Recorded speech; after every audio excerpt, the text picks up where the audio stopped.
अमावस्येच्या काळोख्या रात्री स्वामी समर्थांनी वाचवले जुई आणि श्लोकला एक अद्भुत भक्तिमय कथा। श्री स्वामी समर्थ महाराज की जय। मित्रांनो, आयुष्यात काही प्रसंग असे येतात की त्या क्षणी आपल्या जवळ पैसा, शक्ती, ओळखीची माणस किंवा कोणताही आधार नसतो। मनात फक्त भीती असते आणि अशा वेळी मनापासून घेतलेले देवाचे नावच आपल्याला धीर देऊ शकते।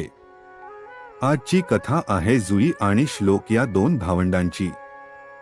ही कथा केवळ एका रहस्यमय रात्रीची नाही, तर भीतीवर श्रद्धेचा विजय कसा होतो याची कथा आहे।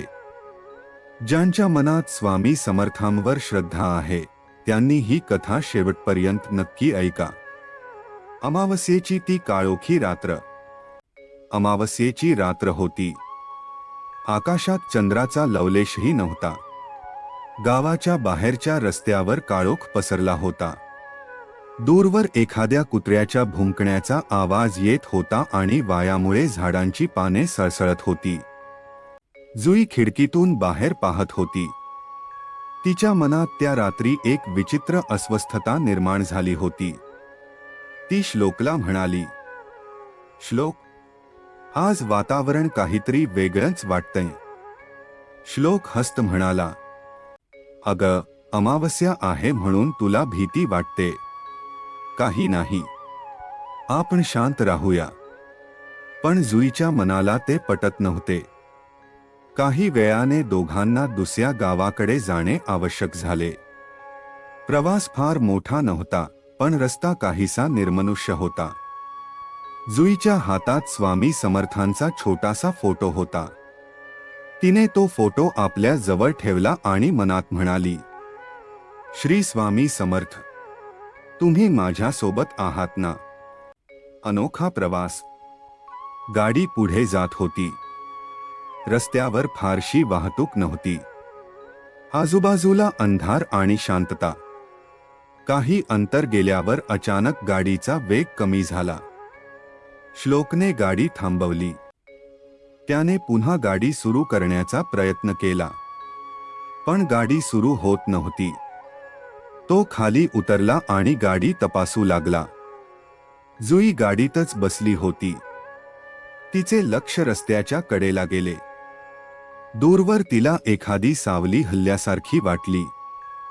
ती घाबरून म्हणाली, श्लोक, लवकर ये। श्लोक जवळ आला। काय झालं? जुईने त्या दिशेने बोट दाखवले, पण तिथे काहीच नव्हते। श्लोक म्हणाला, अंधारामुळे तुला तसं वाटलं असेल। जुईने काही उत्तर दिले नाही। तिने फक्त आपल्या हातातला स्वामींचा फोटो घट्ट धरला। श्री स्वामी समर्थ नामस्मरण। गाडी सुरू होत नव्हती। श्लोकही थोडा चिंतेत पडला। तेव्हा जुई म्हणाली, आपण स्वामींचं नामस्मरण करूया।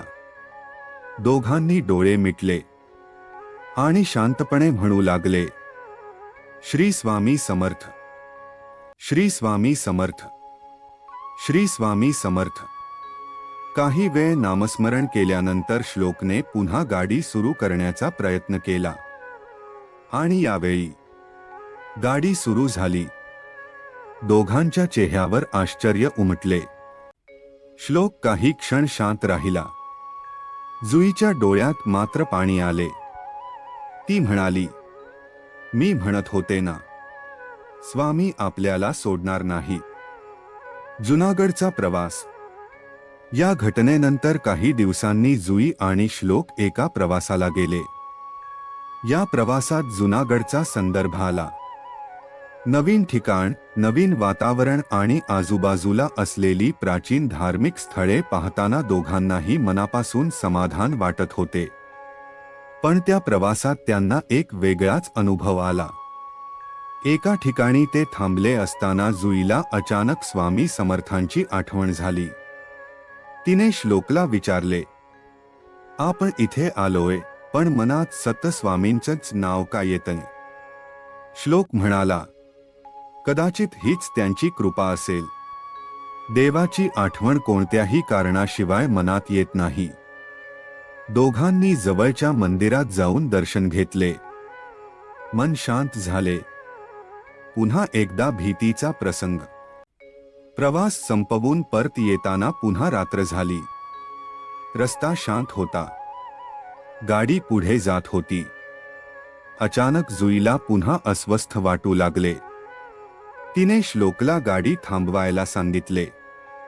काय झालं? श्लोकने विचारले. जुई म्हणाली, मला काहीतरी विचित्र जाणवतंय. श्लोकने आजूबाजूला पाहिले. काहीही दिसत नव्हते. परंतु भीती वाढू नये म्हणून त्याने गाडी एका सुरक्षित ठिकाणी उभी केली. दोघांनी काही वेळ शांत बसण्याचा निर्णय घेतला. जुईने स्वामींचा फोटो समोर ठेवला. तिने डोळे मिटले आणि म्हणाली, स्वामी महाराज, आम्हाला काही कळत नाही, पण आम्हाला तुमच्यावर विश्वास आहे. आमची भीती दूर करा. श्लोकनेही हात जोडले. श्री स्वामी समर्थ. काही क्षणांनी त्यांच्या मनातील ताण कमी होऊ लागला. त्यांना जाणवले की बाहेरची परिस्थिती काहीही असो, मनातील भीतीवर नियंत्रण ठेवणे आवश्यक आहे. स्वामींची खरी शक्ती. या घटनेनंतर जुईने एक गोष्ट मनापासून समजून घेतली. देवावर श्रद्धा ठेवणे म्हणजे संकट कधीच येणार नाही असे नाही, तर संकट आले तरी मी एकटा नाही, ही भावना मनात निर्माण होणे म्हणजे श्रद्धा. जुई म्हणाली, श्लोक, मला आता समजलं. आपण संकटापासून वाचलो की त्याला चमत्कार म्हणतो, पण खरं तर स्वामी आपल्याला संकटात शांत राहण्याची शक्ती देतात. श्लोक म्हणाला, हो, स्वामींची कृपा म्हणजे आपल्या मनाला योग्य मार्ग दाखवणारा प्रकाश. नकारात्मक विचारांवर विजय. त्या रात्री दोघांनी एक महत्त्वाचा निर्णय घेतला. भीतीदायक अनुभव आला म्हणून लगेच त्याला भूताटकी किंवा अदृश्य शक्तीचे रूप देण्याऐवजी आधी स्वतःला शांत ठेवायचे, नामस्मरण करायचे आणि गरज पडल्यास योग्य व्यक्तीची मदत घ्यायची. कारण भीती मनात वाढत गेली की छोटासा आवाजही मोठा वाटतो. पण मन शांत असेल तर कठीण परिस्थितीतही योग्य निर्णय घेता येतो. जुई म्हणाली, स्वामींचं नाव घेतलं की माझं मन स्थिर होतं. श्लोक म्हणाला, म्हणूनच नामस्मरण ही आपली शक्ती आहे.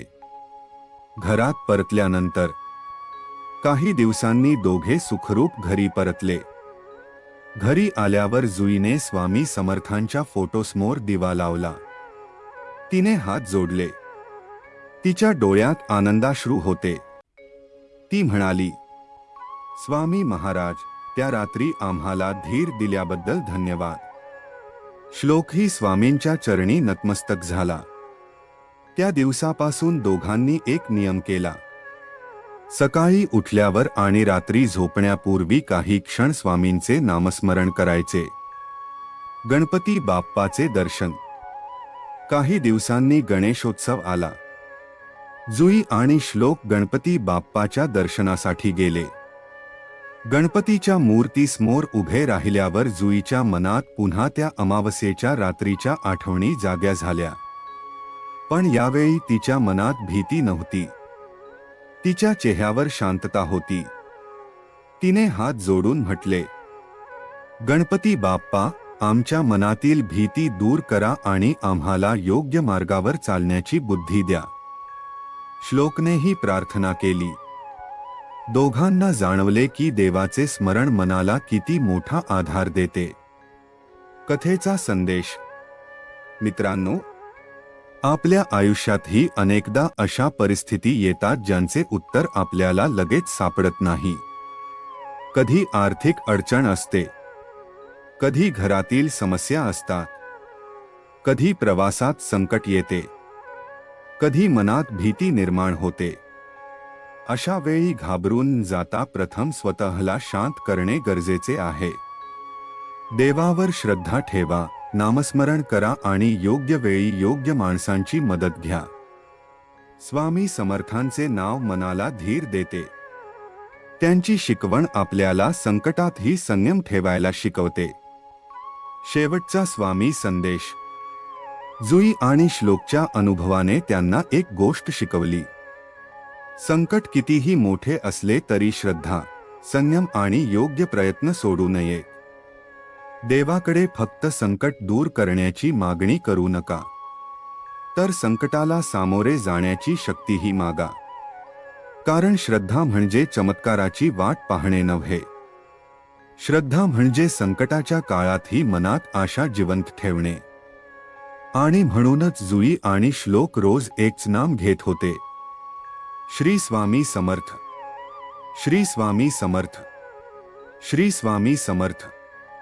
त्यांच्या मनातील भीती कमी झाली, मनाला शांतता मिळाली आणि जीवनाकडे पाहण्याचा त्यांचा दृष्टिकोन बदलला.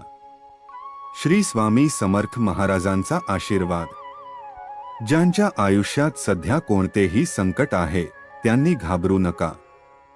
मन शांत ठेवा. आपल्या कुटुंबियांशी बोला. आवश्यक असल्यास योग्य व्यक्तीची मदत घ्या आणि श्रद्धेने स्वामींचे नामस्मरण करा. श्री स्वामी समर्थ. स्वामी महाराज आपल्या सर्व भक्तांना सद्बुद्धी, धैर्य, शांती आणि सुख देवोत. श्री स्वामी समर्थ महाराज की जय.